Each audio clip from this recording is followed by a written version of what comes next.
हमारे शरीर को चलाने वाला कौन है? हमारे शरीर को चलाने वाली आत्मा होती आत्मा।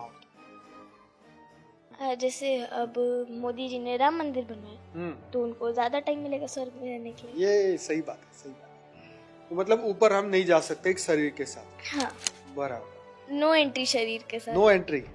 स्वर्ग में जा सकते हैं इस शरीर के साथ। तो और ये भूत प्रेत राक्षस कहाँ रहते हैं? भूत प्रेत राक्षस कहीं पे भी भटकते रहते हैं। मेडिटेशन से हमारी आत्मा को शांति जरूर मिल सकती है, लेकिन अब हमको ज्ञान चाहिए किसी चीज का, तो शुरुआत तो हमें फर्स्ट स्टेप से करनी पड़ेगी। परम शांति। परम शांति। सभी का स्वागत है, परम स्वागत है हमारी ये YouTube channel spiritual podcast with Anant में। मैं हूं अनंत और आज हमारे साथ है कृषा, जिसे हम कृष्णा भी बोलते हैं प्यार से। तो आज हम इनके साथ बहुत ही बढ़िया चर्चा करने वाले हैं। हमारी प्यारी सी छोटी सी बच्ची बहुत ही ज्ञानी आत्मा है, और आज जब आप इनकी ज्ञान की बात सुनेंगे तो आपको महसूस होगा कि एक 9 साल की इनकी एज है, और 9 साल की एज में इतना ज्ञान प्राप्त करना डेफिनेटली ये पूर्व जन्म का ही हमें मिलता है, राइट। तो ये गॉड गिफ्ट जैसे बोलते हैं। आज हम कृष्णा से बात करेंगे और कठोपनिषद से एक सुंदर सा एक कहानी हम लेने वाले हैं, यमराज और नचिकेता की। तो आज उनसे सुनने वाले हैं क्या कहानी है, और उसके बाद में कुछ और भी क्वेश्चन हम उनसे पूछेंगे। तो बेटा आपका बहुत बहुत स्वागत है, परम स्वागत है ये हमारी बापूजी की YouTube चैनल पर। तो कैसे हैं आप? एकदम बढ़िया, मस्त, चलो सुंदर। तो हमें ये बताइए कि जो नचिकेता और यमराज थे, उनकी जो कहानी है वो आप हमें सुनाइए। नचिकेता 11 साल का लड़का था। उसने देखा कि उसके पिताजी ने स्वर्ग प्राप्ति के लिए एक यज्ञ रखा था। उसमें उन्होंने बहुत बड़े बड़े लोगों को बोला था और कहा था मैं अपनी पूरी संपत्ति दान में दूंगा, इसलिए बहुत लोग आए थे। अच्छा। लेकिन जब यज्ञ समाप्त हुआ तब उनने बूढ़ी गाय दे दी। अच्छा। जो दूध भी नहीं देती थी। अच्छा। और बीमार भी बहुत थी। ब्राह्मणों को दान में दी। हाँ। तो नचिकेता ने बोला कि पिताजी आपने कहा था कि आप पूरी संपत्ति दान में दोगे, आप बूढ़ी गाय दान में दे रहे हो, और व्यक्ति को तो वही वस्तु दान में देनी चाहिए जो उसे सबसे ज्यादा प्रिय हो, और आपको सबसे ज्यादा प्रिय तो मैं हूँ, तो आप मुझे किसको दान में दोगे? इसका नचिकेता के पिताजी ने कोई जवाब नहीं दिया, लेकिन नचिकेता बार बार यही प्रश्न पूछता रहा। तो क्रोध में आकर नचिकेता के पिताजी ने बोला कि मैं तुझे यमराज को अपने दान में देता हूँ। अच्छा, मतलब नचिकेता को ही दान में दे रहे हैं यमराज को? हाँ। गुस्से में आके बोल दिया। हाँ। तो उन्हें बाद में अपनी भूल समझ आई और उन्होंने कहा कि नहीं, मैंने गलती से ही बोल दिया। लेकिन नचिकेता ने कहा अगर आप यही चाहते तो मैं चला जाता हूँ यमराज जी के पास। तो वो उधर चला गया। फिर उधर उससे द्वार के बाहर यमदूत मिले। अच्छा। तो उन्होंने उसे बहुत डराया धमकाया, और बाद में उसकी हिम्मत देखकर बोला कि अभी यमराज जी बाहर गए हैं। हाँ। 3 दिन के बाद आएंगे। हाँ। नचिकेता भूखा प्यासा 3 दिन तक वहीं यमलोक के द्वार पे बैठा रहा। अच्छा।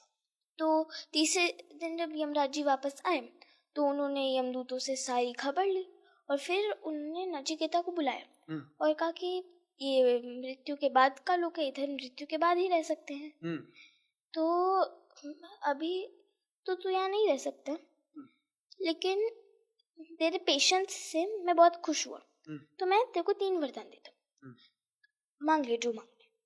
तो नचिकेता ने पहले मांगा कि उनके पिताजी का क्रोध शांत हो जाए। दूसरा, स्वर्ग प्राप्ति के लिए उन्होंने हवन किया था, लेकिन उसमें स्वर्ग प्राप्ति कर कैसे सकते हैं? तो यमराज जी ने उस पर बोला मनुष्य के अच्छे कर्म ही उसे स्वर्ग प्राप्ति करवा सकते हैं। बराबर। और फिर तीसरा प्रश्न पूछने के लिए, तीसरा वरदान लेने के लिए कहा, तो नचिकेता ने जीवन के बाद का यानी मृत्यु के बाद का रहस्य पूछा। हाँ। तो यमराज जी ने कहा कि नहीं, ये समझाना तो बहुत कठिन है, और उनको नचिकेता से ये प्रश्न की एक्सपेक्टेशन भी नहीं थी। उन्होंने कहा कि तू ये ले ले, स्वर्ग का राजा बन जा। और नचिकेता ने कहा कि ये सब तो मेरे पास एक समय तक ही रहेगा, जो मेरे को ज्ञानी बना सकता है मैं वैसी चीज लूंगा जो हमेशा मेरे पास रहेगी। तो यमराज जी ने कहा ठीक है बता दो। उन्होंने कहा कि जब भी कोई भी जन्म लेता है तो धरती पे जाने के लिए वो एक समय तय करते हैं, जब वो समय पूरा हो जाता है तब वो धरती से उठ जाते हैं। तो नचिकेता ने बहुत मासूमियत से पूछा कि ये मृत्यु इन लोगों को पीड़ा नहीं देती? तो यमराज ने बोला, जो अच्छे कर्म करता है, किसी को परेशान नहीं करता, उसको मृत्यु पीड़ा नहीं देती। जो सबको परेशान करता है, बहुत बुरे कर्म करता है, उसको मृत्यु पीड़ा देती है। उसके बाद नचिकेता वापस अपने पिताजी के पास गया और बहुत बड़ा ज्ञानी बना। Okay, right. तो यमराज ने उनको बहुत सारे प्रलोभन दिए कि तू इसका जवाब भूल जा और अपने जाके अपना मैं तेरे को और चीजें दे देता हूँ उसके बदले में। स्वर्ग का राजा बना दो, हाँ, धरती का राजा बना दूं, सब कुछ दे दूं। तो वो माना नहीं। क्यों? ऐसा कारण क्या था? उसको क्या ऐसा लगा? नचिकेता अपने पूर्व जन्म में बहुत ज्ञानी आत्मा रही होगी जी, तो उसको ये भी पता था कि ये सारी चीजें एक ही समय तक रहेंगी। ओके, जो हमको फायदा खत्म होने वाली चीज है, परमानेंट नहीं है। हाँ, अच्छा। तो नचिकेता चाहता था परमानेंट, हाँ, जो अनंत काल तक रहे। हाँ, जो उसको उसके इस जन्म में फायदा करे। ओके, बराबर। तो उसने ये सारे प्रश्न पूछे यमराज जी से। ओके, तो उसके बाद फिर नचिकेता को 3 वरदान दिए, और वो 3 वरदान, एक तो उनके पिता का क्रोध शांत हो जाए, दूसरा उनको आत्मज्ञान मिल जाए, है ना, ब्रह्म ज्ञान मिल जाए। नहीं, तीसरा वरदान कि स्वर्ग की प्राप्ति कैसे होगी, तो उसमें यमराज जी ने बताया कि मनुष्य के अच्छे कर्म ही स्वर्ग प्राप्ति का मार्ग है। बराबर, तो उनको ज्ञान मिला। ठीक है। और तीसरा जो था वरदान कि मृत्यु के बाद क्या होता है, उसको भी उनका ज्ञान दिया, है ना? तो बाद में नचिकेता जो है बहुत फेमस हो गए। तो आगे बढ़ते हैं। तो बताइए कि कर्म क्या होते हैं? कर्म जो हम कार्य करते हैं जी, उन्हें हम कर्म कहते हैं। ठीक है। तो जैसे अर्जुन ने महाभारत में अपना कर्म किया, उधर उसने भगवान की याद में इतने लोगों को मारा, इसलिए उसको पाप नहीं हुआ, क्योंकि वो अपना कर्म कर रहा था। कर्तव्य पालन। यस, जो कर्तव्य पालन करता है वो बंधन से रहित होता है। हाँ, सही बात है आपकी। जैसे पुलिस है तो कोई चोर को मारेगी तो उसको फांसी नहीं होगी, लेकिन एक आम इंसान मारेगा तो उसको फांसी होगी। हाँ। बिल्कुल सही कहा। अच्छा, कर्म का फल क्या क्या हो सकता है? कर्म का फल, अच्छे कर्मों का क्या फल मिलेगा, बुरे कर्मों का क्या मिलेगा? अच्छे कर्म करते हैं तो हमें स्वर्ग प्राप्ति हो सकती है, जीव मुक्ति ऐसे ही हो सकता है। और बुरे कर्म करने पे नरक में जाना पड़ता है। अच्छा। और फिर भूत प्रेत बन जाते हैं। अच्छा, ऐसा होता है। स्वर्ग कहाँ पर है? स्वर्ग धरती से ऊपर तीसरे लोक पर। तीसरे लोक में भूलोक, भूवलोक और स्वलोक। ओके, और नरक कहाँ पर है? नरक धरती से 3 लोक नीचे। अच्छा, वो पाताल तल, तलातल, रसातल, पाताल, वहीं पर। ठीक है।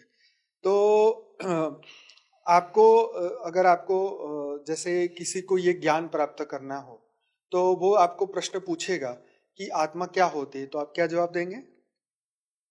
आत्मा, हमारे शरीर को चलाने वाला कौन है? हमारे शरीर को चलाने वाली आत्मा होती है। तो ऐसे बोलते हैं, हमारे शास्त्रों में लिखा है कि जब तक मनुष्य में इच्छाएं, कामनाएं, वासनाएं होती है तब तक उसके जन्म चलते ही रहते हैं। तो कर्म बंधन क्या है? किसी भी फल की इच्छा से करे जाने वाले अच्छे या बुरे कर्म हमको बंधन में डाल देते हैं। ओके, उन्हें ही कर्म बंधन कहते हैं। ठीक है। और आत्मज्ञान क्या है? हम कौन हैं, हम कहाँ से आए हैं, हम क्यों आए हैं, इन सब को बताने वाले, इन सब का अनुभव कराने वाले ज्ञान को ही आत्मज्ञान कहते हैं। ओके। और ब्रह्म ज्ञान क्या है? ब्रह्मांड के आदि, मध्य, अंत के ज्ञान को ब्रह्म ज्ञान कहते हैं। बराबर। हमारी आत्मा के रचयिता कौन है? परमात्मा। वो कहाँ रहते हैं? परम धाम में। और हम कहाँ रहते हैं? आए परम धाम से मल्टीवर्स का परिवर्तन। नहीं, हम यहाँ पर कहाँ पर है अभी? पृथ्वी पर। पृथ्वी लोक को क्या बोलते हैं? मृत्यु लोक। मृत्यु लोक क्यों कहते हैं? यहाँ पे आकर एक समय पर सबको मृत्यु लेनी पड़ती है। ओके, बिल्कुल सही जवाब। तो मृत्यु लोक से कैसे निकले? मृत्यु लोक से जब हमको जीवन मुक्ति मिल जाए जी जी। तभी हम इधर से मुक्त हो सकते हैं। और जीवन मुक्ति कैसे मिलेगी? जीवन मुक्ति जब हमको ब्रह्म ज्ञान आत्म ज्ञान ओके। मिलेगा हम्म। और हम फिर योग करेंगे, बहुत अच्छे काम करेंगे, बहुत अच्छी आत्मा होंगे, तब पूरी शुद्ध हो जाएंगे, तब हमको जीवन मुक्ति मिलेगी। अच्छा, बुरे लोगों का क्या गति होती है? और जो बुरे काम करते हैं वो तो बुरे लोग बन ही जाते हैं दुनिया की नजर में भी, और बाद में उनको अपने मृत्यु के बाद नरक में जाना पड़ता है या भूत बन जाते हैं। फिर भी अगर उनकी कोई इच्छा बच जाए तो प्रेत बन जाते हैं। आपने देखा कभी भूत प्रेत? नहीं देखा। ओके, होता है, आपका विश्वास है होते? अच्छा, और कभी अचानक सामने आ जाएंगे तो क्या करोगे? वो 3 तत्व में होते हैं, वो दिखाई डरने नहीं का नहीं, वो दिखाई नहीं देंगे। दिखाई नहीं देते, ठीक है। तो डर तो नहीं लगेगा? नहीं, हमारे साथ बापूजी, हमको किस चीज का डर? अरे वाह, क्या बात है, बहुत बढ़िया। अच्छा, ये बताए कि ये भूत प्रेतों को उनका कल्याण कैसे हो सकता है? अब उनको दूसरा जन्म जब मिलेगा वो बहुत अच्छे कर्म करेंगे, सनातन बनेंगे और अच्छे कर्म करके अपने ज्ञान प्राप्त करेंगे तो ना? हाँ, तब उनको भूत प्रेत के योनि से मुक्ति मिल जाए। अच्छा, जो लोग बुरे कर्म करते हैं, दूसरों को दुख देते हैं, उन लोगों का क्या होगा? वो नरक में जाएंगे और उधर उनको नरक में पीड़ाएं मिलती है? बहुत पीड़ा है। क्या क्या? जैसे उधर मैंने तो सुना कि कौड़े खाने पड़ते हैं, फिर बहुत जितने भी हमने बुरे तेल में तला जाता है, सुइयां चुभोई जाती है ना? ये सुना है ना? कहे तो पनिशमेंट मिलती है। हाँ, पनिशमेंट मिलती है, राइट। अच्छा, स्वर्ग में क्या होता है? स्वर्ग में जितने हमने अच्छे कर्म किए होते हैं उसका हमको फल मिलता है। कैसा मिलेगा फल? जैसे सोने के महल मिलेंगे, प्लेन मिलेगा उड़ने के लिए, और विमान मिलेगा, और फिर महल मिलेंगे बहुत अच्छे अच्छे, दिव्य देह मिलेगा, हमारा प्रकाश का शरीर। हाँ, लेकिन वो भी एक लिमिटेड टाइम तक है, वापस आना ही पड़ेगा। अच्छा, कितने समय तक? वो कितने इंसान ने कितने कर्म किए हैं, अच्छे कर्म किए हैं, उस पे वो उतने अच्छा, समय तक रहते जितना जैसे किसी ने एक गाय दान में दी है तो उसको 1 महीने की मिलेगी। हाँ, ऐसा टेम्पररी, छोटा छोटा। हाँ, अगर कोई बड़ा काम करेगा तो उसको बहुत बड़ा टाइम स्वर्ग में रहने का मौका मिलेगा। जैसे अब मोदी जी ने राम मंदिर बनवाया तो उनको ज्यादा टाइम मिलेगा स्वर्ग में रहने के लिए। ये सही बात है, सही बात है। तो ये बताओ कि भगवान रहते कहाँ है? देवी देवता। हाँ, देवी देवता बताओ पहले। आधे देवी देवता जो है वो मंदिर में रहते हैं। अच्छा। आधे देवी देवता मनुष्य बन चुके हैं। अच्छा, तो और ये भूत प्रेत राक्षस कहाँ रहते हैं? भूत प्रेत राक्षस कहीं पे भी भटकते रहते हैं। ये सही जवाब, एकदम परफेक्ट। अच्छा, तो भगवान कहाँ रहते हैं? स्वर्ग में रहते हैं, मंदिर में। भगवान तो ऊपर रहते हैं ना, इससे भी ऊपर देवता रहते हैं ना स्वर्ग में तो। अच्छा, हमारे ब्रह्मांड में कितने लोग हैं? 14 लोग हैं। 14 लोग, 7 ऊपर 7 नीचे। तो परम धाम में कौन रहता है? परम धाम में बेहद की आत्माएं रहती हैं। अच्छा, और परम धाम में क्या होता है? परम धाम में पूरा वाइट लाइट होता है। अच्छा, वेरी नाइस। परम शांति होती है, परम प्रकाश होता है, परम लाइट होती है ना? और हम इस शरीर के साथ जा सकते हैं वहाँ? नहीं जा सकते। ये शरीर हमारा 5 तत्व का है। अच्छा, और 5 तत्व का शरीर दिखता है। हाँ। 3 तत्व का शरीर जैसे भूत प्रेत का होता है, वो नहीं दिखता। पर हमको कैसे बनकर जाना? Point of light. अच्छा, वेरी नाइस। ओके, तो मतलब ऊपर हम नहीं जा सकते एक शरीर के साथ? हाँ, बराबर। नो एंट्री शरीर के साथ। No entry. स्वर्ग में जा सकते हैं शरीर के साथ? नहीं, वहां भी नहीं जा सकते। अच्छा, जाती है तो सिर्फ आत्मा जाती है। आत्मा जाती है। तो आप रामायण के बारे में क्या जानते हैं? रामायण के बारे में, राम कब हुए? पहले तो कौन से काल में आए? कितने युग होते हैं धरती पर? 4 युग। 4 युग, नाम बताइए। सतयुग, त्रेता, द्वापर, कलयुग। तो राम कब आए? त्रेता। और कृष्ण कब आए? द्वापर। राम ने धरती पर आके, भगवान राम ने धरती पे आके क्या कौन सा बड़ा काम किया? रावण को मारा और जितने भी अयोध्या, पूरे संसार को रावण के कहर से बचा लिया। अरे वाह, क्या बात है। और फिर उनको मर्यादा पुरुषोत्तम भी कहते हैं। उनने जितने भी असुरों का वध किया सबका बहुत आदर से अंतिम संस्कार भी किया। अरे वाह, क्या बात है। और वो बहुत अच्छे राजा भी थे। लेकिन उनने भी एक समय तय किया था अच्छा, धरती पे रहने का। अच्छा, उस समय खत्म होते ही उनको भी जाना पड़ा। अच्छा, वो भी चले गए। ओके, तो मुझे ये बताओ कि राम और रावण का युद्ध क्यों हुआ? अब अगर हम जो रामायण टीवी पे देखे उसमें कहते हैं कि रावण ने एक बाबा का भेष ले लिया और सीता माँ के कुटिया के आगे जाकर बोले कि वृक्षान देते। तो सीता माँ अब लक्ष्मण जी तो गए थे राम जी को लेने, क्योंकि सीता माँ ने उनको भेजा था सोने का हिरण लेने। तो उधर लक्ष्मण रेखा बनी थी। तो सीता माँ ने कहा कि बाबा आप रेखा के अंदर आ जाओ, मैं आपको दे दूंगी। लेकिन वो रेखा से तो करंट आ रहे थे, तो वो रावण अंदर नहीं जा पाया। तो सीता माता को वो रेखा पार करके वृक्षाम देने गए। तो अचानक ही रावण ने अपना असली फेस ले लिया और सीता माता का हरण कर लिया। फिर राम जी ने पूरी वानर सेना की मदद लेकर, सुग्रीव की मदद लेकर, और जो सुग्रीव अपने भाई से बच रहे थे वाली से, उनको चुपके से वध कर वो पूरी सेना की मदद लेकर राम सेतु बनाया। फिर उसके बाद उन्हें रावण का युद्ध किया, सीता माता को फिर उधर से छुड़ाया। लेकिन तब अयोध्या की प्रजा ने बोला कि रावण के महल में वो रह रही थी, तो वो तो ऐसे अशुद्ध हुई। लेकिन उन्हें महल के बाहर आती सबसे पहले अपनी अग्नि परीक्षा दी थी। लेकिन उनको उस अयोध्या वापस आने के बाद वापस से वनवास पे जाना पड़ा था अपनी शुद्धि का वो दिन। तो जब वो वापस महल आई अपनी शुद्धि दिखाने के लिए, तब उन्होंने कह दिया कि अब मैं संसार से परेशान आ गई हूँ, मेरी जो माता है धरती माँ वो मेरे को संभाले। और ऐसे सीता माँ भी चली गई। उसके कुछ दिनों के बाद राम जी का भी समय आ गया, वो भी चले गए। लक्ष्मण, और जब उनको यमदूत आए थे बताने कि अब आपके जाने का समय हुआ है, तो राम जी ने कहा था कि कोई कक्ष के अंदर नहीं आएगा। तो लक्ष्मण जी आ गए, तो उनको तो सजा के अनुसार वो उनने भी नदी में कर, या फिर राम जी ने भी अब हनुमान जी तो उनको जाने देते नहीं। तो उनने अपनी जो अंगूठी थी वो पाताल में डाली और बोला कि मेरी अंगूठी गिर गई, तो जाओ लेकर आ जाओ। तो हनुमान जी गए उधर, उनको इतनी सारी अंगूठियां दिखी। तो उधर एक था, उसने बोला कि हर युग में ये गिरती रहती है अंगूठियां, और आप हर युग में आते हो लेने। और उतने देर में तो राम जी चले भी गए, उन्हें विसर्जित हो गए।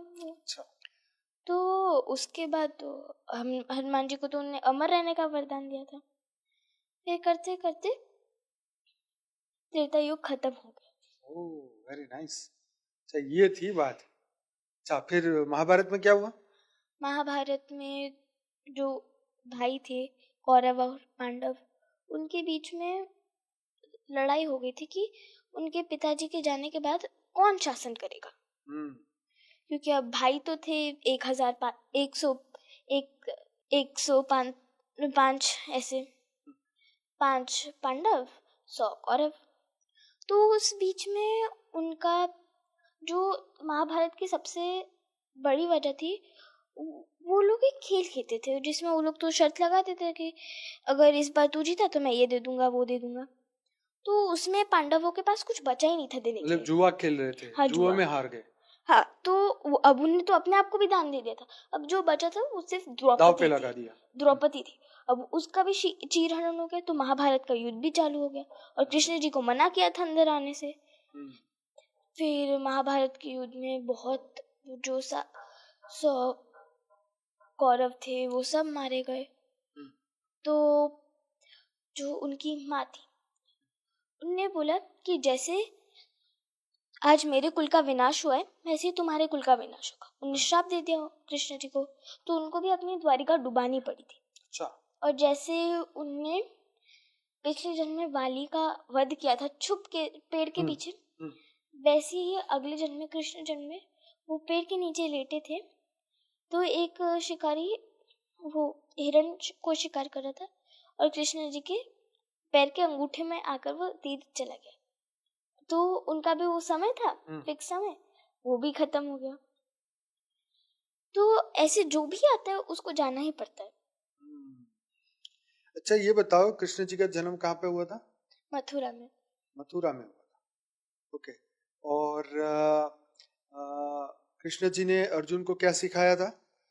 गीता में कृष्ण जी ने अर्जुन को ये सिखाया था कि अगर अभी तुमने ये जो जितने भी तुम्हारे फूफा मामा जो भी हैं, तुम अभी जिनको मारने से हिचकिचा रहे हो कि मेरे को बाद में पाप लगेगा, ये तो मेरी अपने, अगर तुम अभी उनको नहीं मारोगे तो वो तुमको बाद में मार देंगे।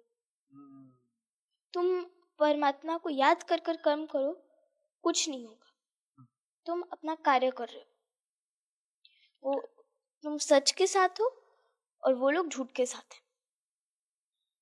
ये सीख दी थी कृष्ण। ओके। तो ये जैसे आपने कहा कि पांडव और कौरवों का युद्ध हुआ धर्म के कारण, है ना?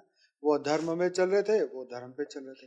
भगवान कृष्ण ने उनको बताया कि तुम धर्म पे चलोगे और तुम अपना कर्म करोगे तो फिर तुम्हें पाप नहीं लगेगा, और ये तो पापी है, इन्होंने बहुत पाप किया है, इसलिए तुझे सजा देनी पड़ेगी। बराबर, बहुत बढ़िया। अच्छा ये बताओ कि मनुष्य के अंदर जो डर होता है वो डर कैसे खत्म होगा? डर जैसे किस चीज का डर? जैसे किसी को मृत्यु का डर लगता है, किसी को एक्सीडेंट का डर लगता है, किसी को चोरी का डर लगता है, कोई भी तरीके का डर। मनुष्य जैसे डरता रहता है ना कि मेरे साथ ये हो जाएगा वो हो जाएगा, तो ये डर कैसे खत्म होगा?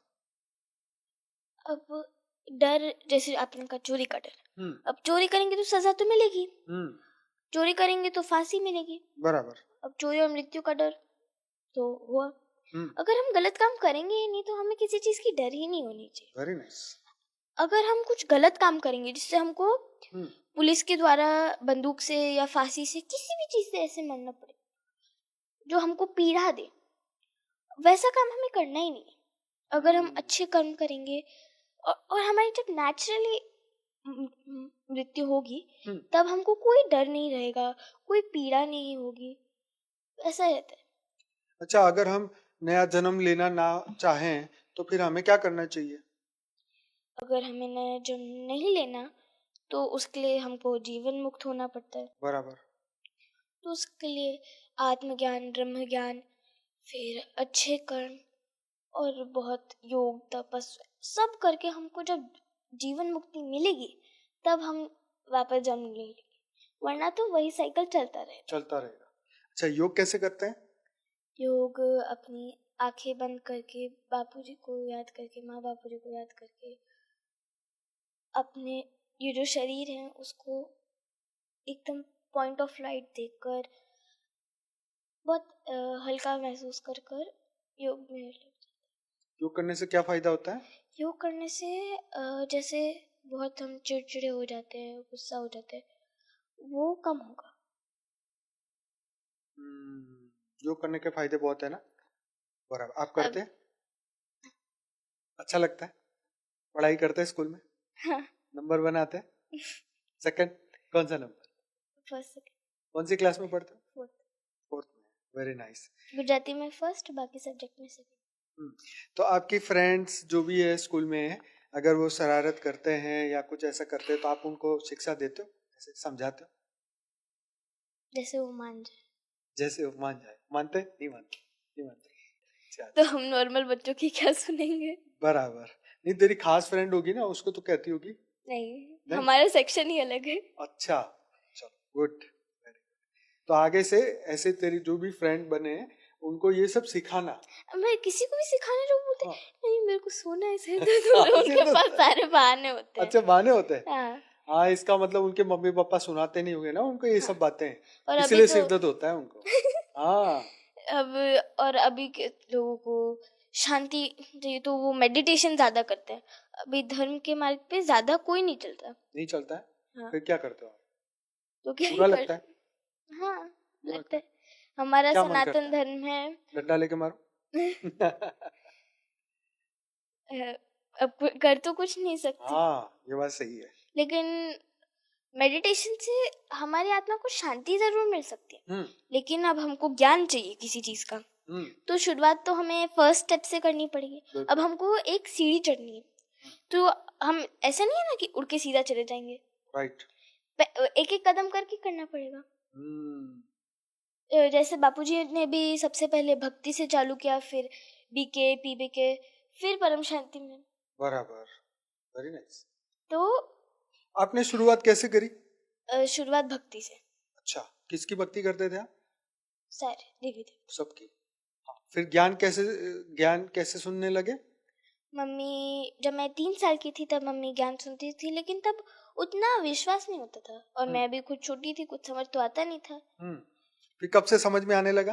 फिर धीरे धीरे जब मैं 5-6 साल की हुई तब से समझ आने लगा। अच्छा। फिर हम धीरे धीरे पूरा समझ आया, भक्ति छोड़ी, और फिर पूरा ज्ञान जब समझ में आया कि जो भक्ति है वो पहला कदम है। तो ऐसे ही बहुत सारे कदम होते हैं। राइट। और जब हम वो स्टेप्स चलते तब शुरुआत में हार्ड लगते हैं। अब बापूजी ने प्लेलिस्ट बनाई है ताकि जो नए बच्चे आए, जब हम उठ जाए और नए बच्चे आए जिनको शांति चाहिए रही, अब बापूजी तो मिलेंगे नहीं जो ज्ञान देंगे, बराबर। तो वही अब बापूजी ने इतनी सारी सीरीज बनाई ताकि उनको समझ में आएगा। बराबर। अब अगर सीधे कोई भी नई आत्मा है और बापूजी का कोई भी जैसे क्या भारत बचेगा वो वाला वीडियो देखे, अब तो तब तो एकदम डर, मन में डर बैठ जाएगा और कुछ समझ भी नहीं आएगा। तो उसके लिए हमको फर्स्ट स्टेप सेकंड स्टेप ऐसे करना पड़ता है। अच्छा, आपने सेकंड स्टेप में क्या सीखा मम्मी से? सेकंड स्टेप में ज्ञान में जैसे आपको सुनाती थी तो आपको क्या अच्छा लगता था ज्ञान में? फर्स्ट स्टेप तो भक्ति था। हाँ, ठीक है। सेकंड स्टेप जो हुआ वो था मेरे टाइप पे मम्मी का परम शांति मंत्र बजाना। अच्छा। फिर धीरे धीरे वो मंत्र याद होने लगा। थर्ड स्टेप पे थोड़े से बेसिक वीडियोस देखे, जैसे गाइडेड मेडिटेशन दीदी का, 5 मिनट्स का मेडिटेशन, 10 मिनट्स का मेडिटेशन करते करते फिर थर्ड स्टेप पे मेडिटेशन सीखा। फोर्थ स्टेप पे थोड़ा थोड़ा ज्ञान समझ में आया। फिफ्थ स्टेप पे फिर समझ आने लगा। Very nice. तो आपको ऐसे आपको अपने में और अपनी फ्रेंड में क्या फर्क लगता है? क्योंकि आप ज्ञान योग सब करते हैं और वो तो कुछ नहीं करते, तो आपको और उनमें क्या अंतर दिखता है? मैं कभी किसी को उतना नोटिस नहीं करती। nice. हमें हमारे ऊपर काम करना, दूसरा क्या कर रहा है उसके ऊपर नहीं। ओके।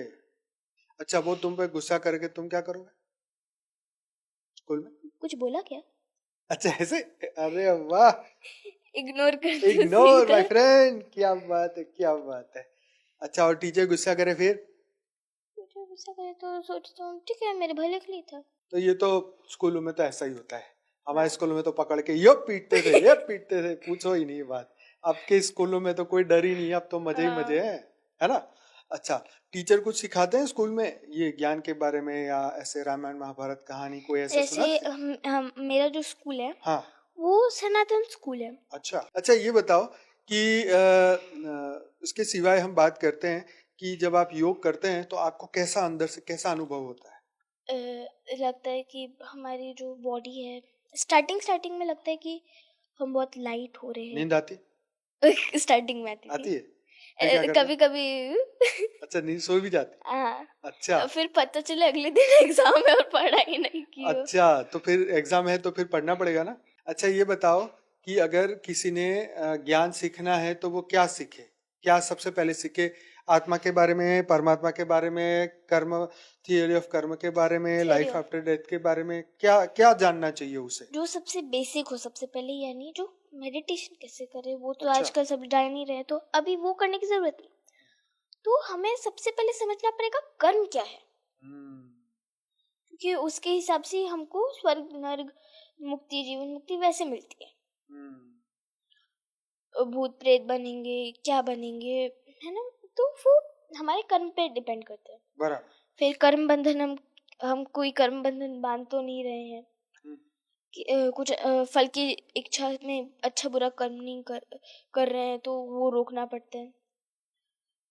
मैंने अभी सोच रही थी मैं कि अच्छा, तो हम पढ़ते क्यों है? पढ़ते तो एग्जाम में मार्क्स पाने के लिए, तो वो भी तो हम फल पाने के लिए कर रहे, तो वो कर्म बंधन नहीं हुआ, तो एग्जाम ही मत दो। अरे ऐसा थोड़ी ना होता है, ये देखो जीवन के पड़ाव है, वो हमें धीरे धीरे करके वो आगे करना पड़ेगा। हाँ देखो ऐसा है कि हर बार टॉप आना या फर्स्ट आना जरूरी नहीं होता है ना। लौकिक अलौकिक दोनों बैलेंस करके। Very nice. तो ये बहुत जरूरी है। इससे क्या होगा, हमारी आत्मा का विकास होगा, है ना। हमारी आत्मा के अंदर जो शक्ति है ना वो जागेगी, हमारी आत्मा की शक्ति जागेगी, हमारी बुद्धि तेज हो जाएगी, है ना। हमारे संस्कार जो है वो भी शुद्ध होंगे। हमें पता चल जाएगा ना, जैसे मम्मी सिखाती है अच्छा करो बुरा नहीं करो, तो ये चीजें कहाँ से पता चली, हमें अच्छे संस्कार दिए गए, अच्छी बातें सुनाई गई, इसलिए हम उसी को फॉलो करते हैं। तो ज्ञान में भी ऐसा होता है, ज्ञान में भी ये अध्यात्म की पढ़ाई है, इसमें भी ऐसा होता है कि क्या करना चाहिए क्या नहीं करना चाहिए, ये सब हम सिखाते हैं। हमें ये भी सीखना होता है, किसी को मन में भी गाली नहीं देनी है। तो ये बात है। तो हम वापिस आ जाते हैं, हम ज्ञान की बात वापिस चालू करते हैं। तो ये बताइए कि अब हम कब तक धरती लोक पे रहेंगे? बापूजी ने कहा है कि ये लास्ट जन्म है, इसके बाद तो परिवर्तन होना है। जो जाग गए उनको लेकर चले जाएंगे बापूजी, जो नहीं जागे वो काला चल दो। अच्छा तो ये देवी देवता कहाँ पर चले गए अभी? अभी देवी देवता जो है, आधे देवी देवता मंदिरों में मूर्ति बन के खड़े हैं, आधे देवी देवता मनुष्य बन के। तो आप मुझे ये बात बताओ जो मैंने आपको नहीं पूछी और आप ऐसे सोचा था कि मैं बोलूंगी, ऐसी कौन सी बात है? उसमें क्या चीज थी जो तुझे याद है? एक वो 8 अंक से टेढ़ा, उनका नाम हाँ अष्टावक्र। हाँ अष्टावक्र। वो अपनी माँ से पूछते थे, माँ मेरे पिताजी का है। अब वो अपने उनके नाना का ही नाम बता देती कि अष्टावक्र ये तुम्हारे नाना है, ये तुम्हारे नाना है। तो उनकी तो अब अष्टावक्र तो बड़े हो गए थे, समझदार भी थे, तो उनने कहा कि माँ अब मैं इतना बड़ा और समझदार हो गया हूँ कि मैं नाना और पिता के बीच में फर्क निकाल पाऊँ। उस दिन मेरे मामा के, जब मैं अपने नाना की गोद में खेल रहा था, पिताजी कहकर, तब मामा ने बता भी दिया था ये तुम्हारे नाना है, ये मेरे पिता है, तो मैं इनके गोद में खेलूंगा। तो अष्टावक्र ने बहुत पूछा अपने माँ से। उनकी माँ ने बाद में बेहोश होकर कह दिया कि जब हम बहुत गरीब थे, है ना, और फिर हमको पैसे की जरूरत थी ताकि हम तीनों का पेट पल सके, तो उसमें तुम्हारे पिताजी ने शास्त्रार्थ खेलने का सोचा। अब शर्त ये थी जो हारा उसको जल समाधि लेनी पड़ेगी। तो वो उन्हें सोचा था वो जीत जाएंगे, लेकिन वो हार गए तो उनको जल समाधि लेनी पड़ी। तो अष्टावक्र ने सोचा कि अब मैं अपने पिता का बदला लूंगा। तो वो उधर गए जहाँ पे उनके पिताजी ने शास्त्रार्थ खेला था उन्हीं ज्ञानी के साथ। तो उनकी माँ ने कहा कि तू अकेले मत जा, तो अपने मामा को ले जा। तो अपने मामा को साथ में लेकर गए।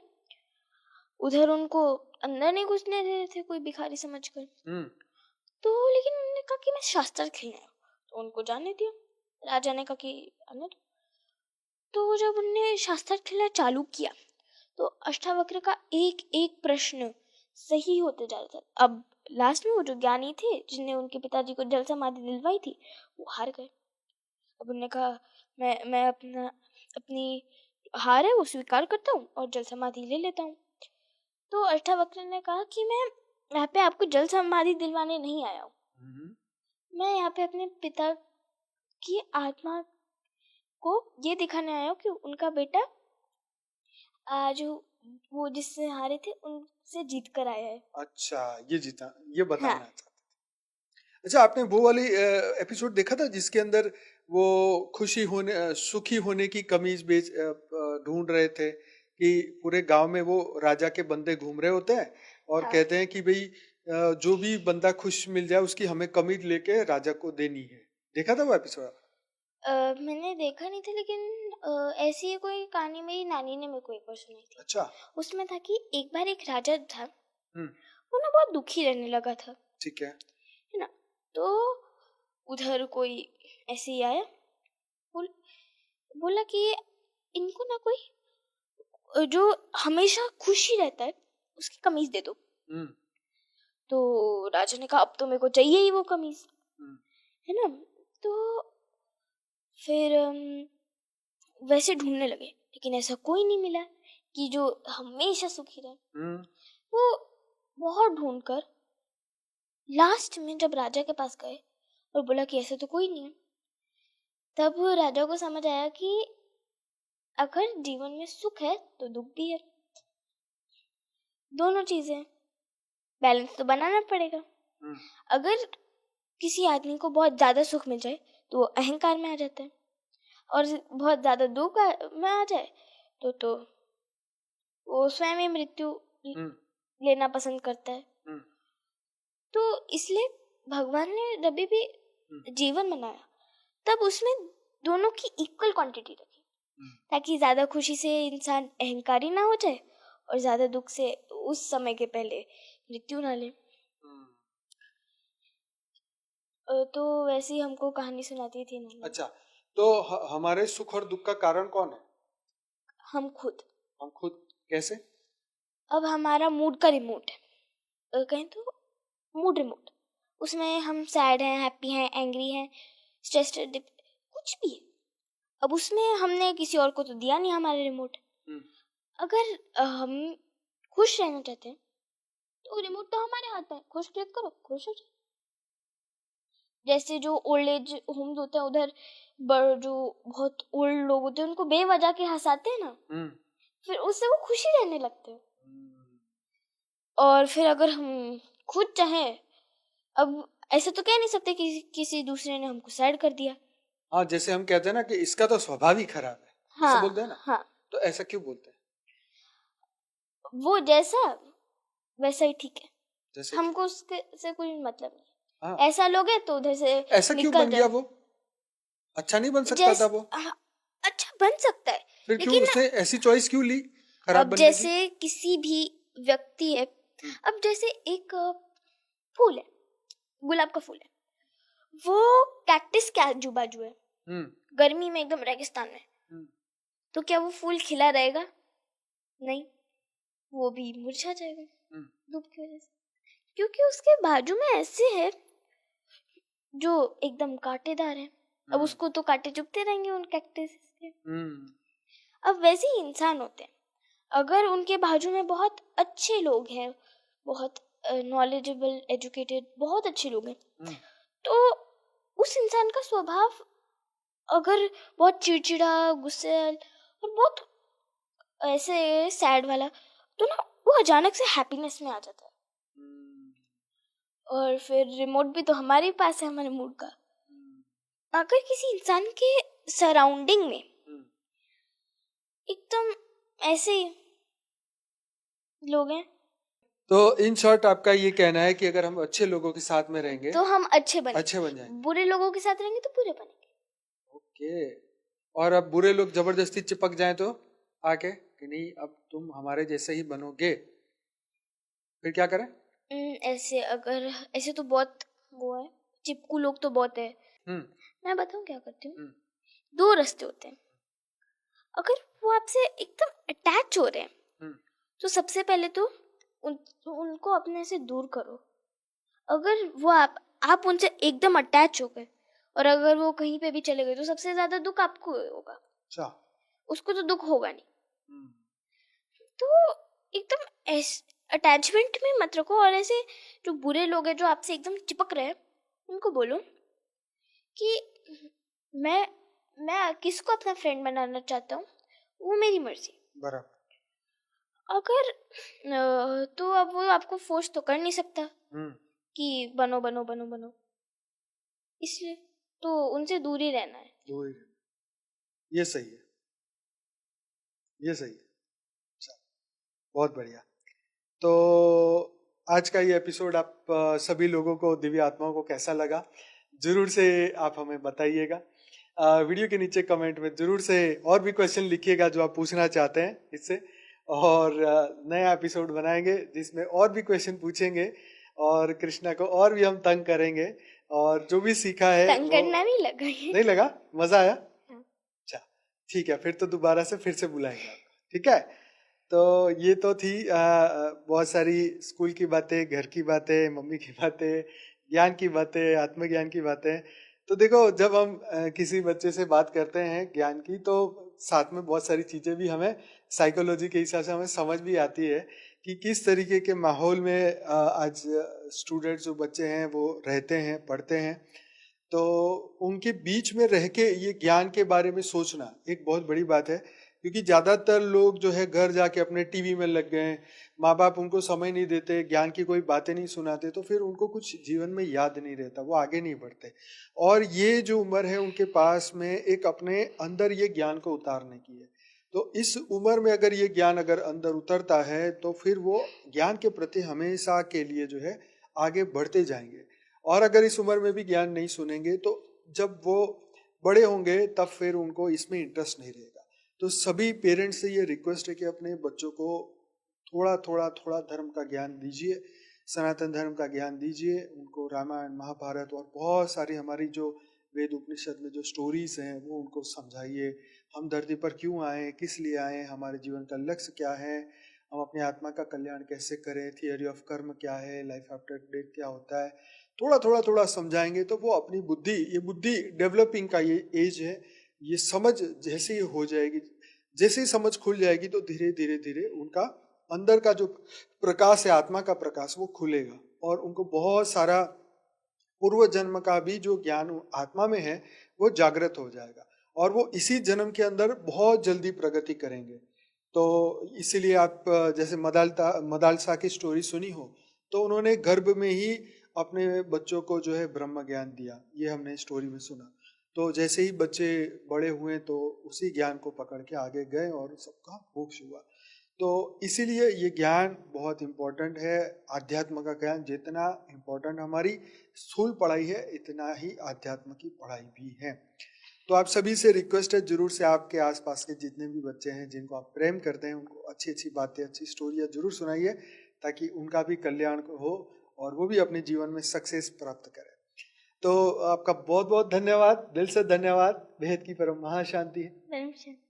आपने बहुत अच्छे जवाब दिए, इसके लिए आपका दिल से धन्यवाद। ओके, बाय बाय, अब जो परम शांति। परम शांति सोचो, बोलो परम शांति। Join us daily for our morning live meditation, Monday to Saturday, 5:30 to 6:30 a.m. Join us daily for live meditation, 10 p.m. to 11 p.m.